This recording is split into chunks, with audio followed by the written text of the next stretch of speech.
Hi everyone, it's Belinda Alexandra here, and I'm looking forward to talking to you today about what I'm reading, what I'm about to read, and I'm looking forward to hearing what you have been reading.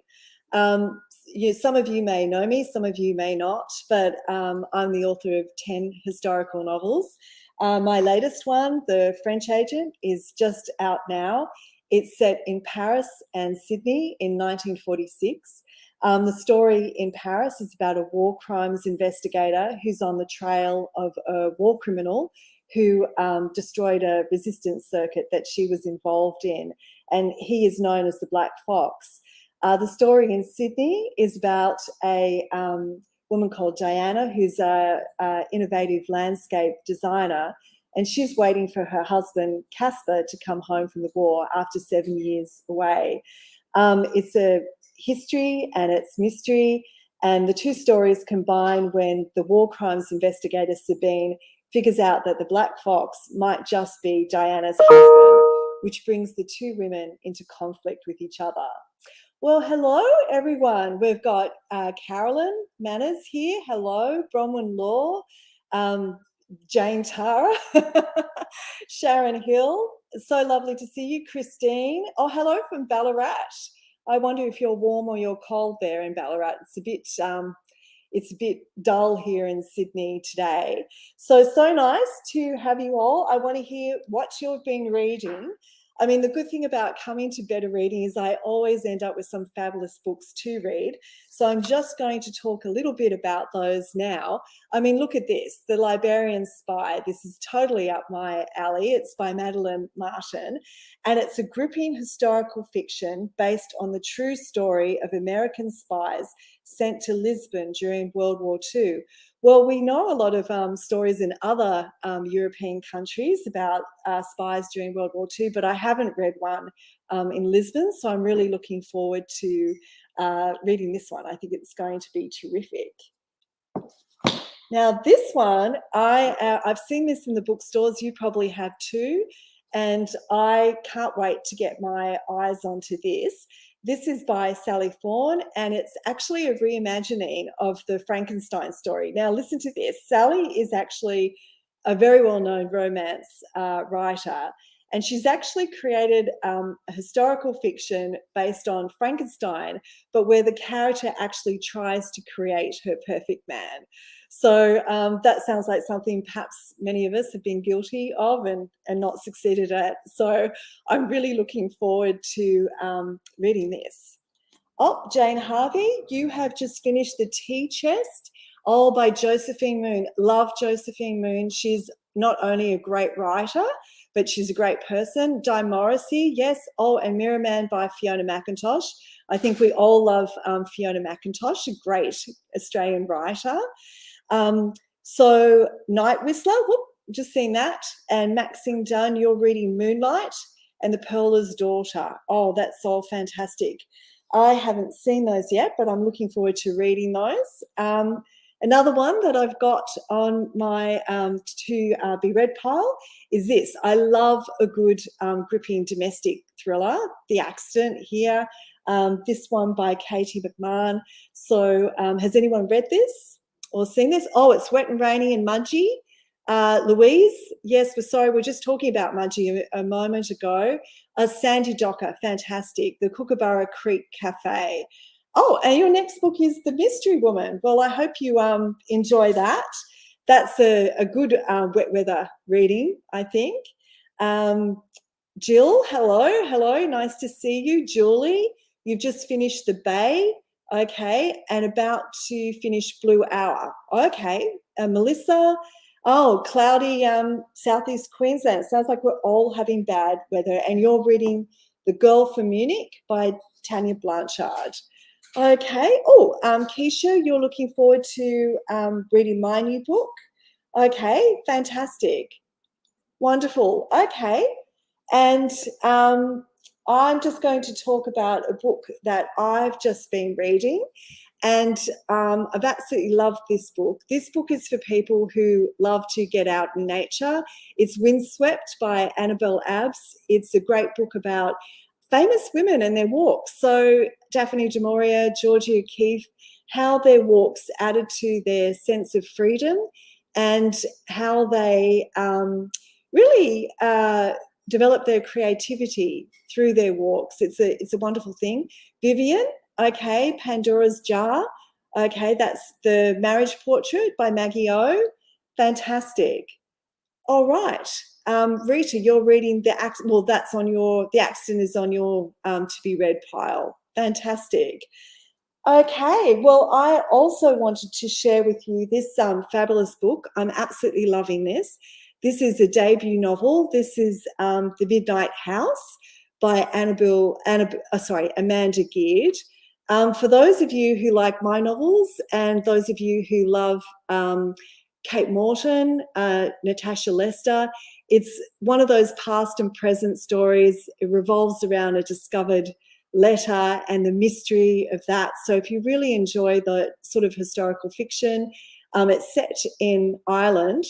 And Amanda was actually a geologist, which I find really interesting. And so her attention to detail and her pleasure in discovering the secrets of history, I think, combine her profession with her writing very, very well. Sandra Scully, very nice to see you there. You've read The Mystery Woman, and you have another of my books on your to be read shelf. And at the moment, you're reading Omara's, okay, fantastic, by Michelle Vernal. Wonderful. Anthony, well, it's very nice. We've got a gentleman on here. So you're reading The Last Enforcer. And okay, all right. And Tanya, so you've just finished Burial Rites by Hannah Kent. Oh, that's a fantastic book. Everybody that wants to have a bit of a gripping read, that's the perfect book. Now I'm just going to pick this book out that I've been reading. A lot of you know that I read a lot of nonfiction, but this is actually fiction by Craig Grayley. It's about Virginia Hall, who was the American spy during Second World War in France. Some of you may know she's quite an incredible woman. She was actually an amputee. She had a wooden leg, and she was actually one of the most wanted spies by the Gestapo. What I really love about this is that Craig is actually an ex-CIA man. So he's written this as a novel. And I really love the way that he gets into the mind of Virginia. He obviously has his own intelligence, his own intelligence experience. So he really knows the tensions and how difficult it is to do undercover work. So let's see, we've got some more readers here. We've got Mary Ladrick. Very nice to see you, Mary. And, oh, you have The Secret Agent to read. Okay, fantastic. Christine, you've just purchased my new book yesterday, and you have to finish White Gardenia. Well, I actually have something to share with everybody about White Gardenia. This was actually my first book, and Better Reading were really huge supporters of this just when I was starting out as a new writer. And this year is actually 20 years of me being a published author. And it all started with this book, which was really set around my family's history. My family background is Eastern European and Russian. And my mother was born in Harbin in China. So I really used that story to create White Gardenia. So yeah, 20 years of being a writer. So thank you to Better Reading, and thank you to all the lovely readers out there who've supported me. That's been really fantastic. Jenny, you can't wait to start reading my new book, which arrived yesterday. Fantastic. Well, we're having such terrible weather, it seems, around Australia. So it's a fantastic time to be reading for all of us. And let's see, what else have I got to discuss here? Well, I've brought, actually, this is a book that you won't find easily, but one of the characters, Diana, in my new book, The French Agent, that I based her on, or was inspired by, a landscape designer, Australian landscape designer named Edna Walling.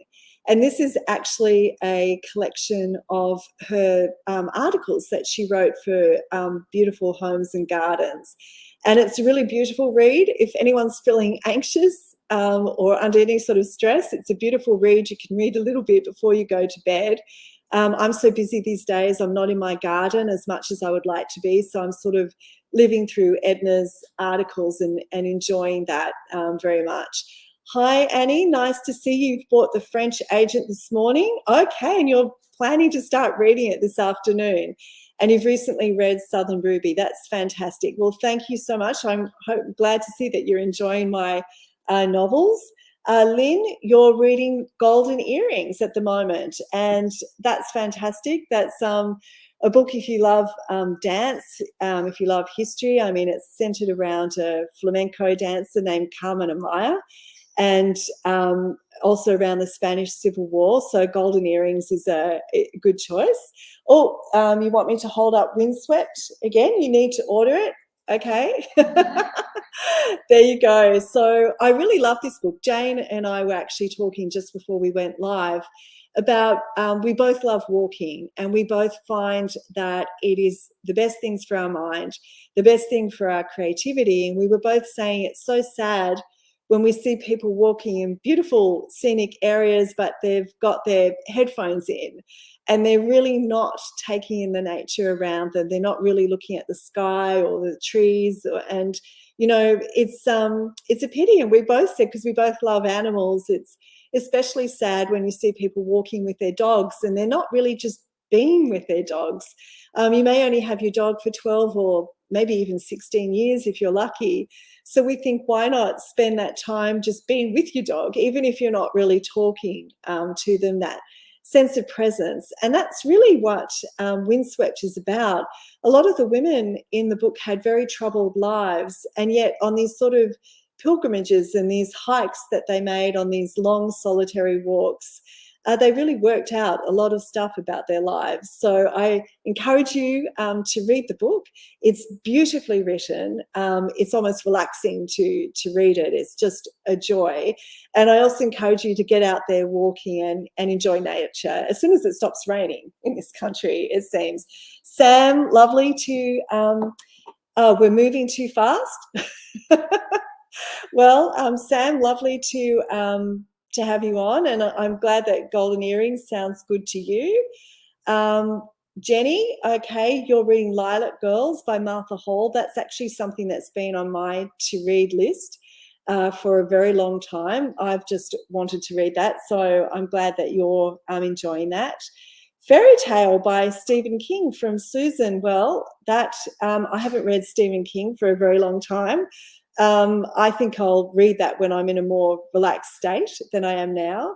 Cindy, lovely to have you on. And Anne, you've just finished the invitation here. So this book is set in New York in the Gilded Age, which is around 1900.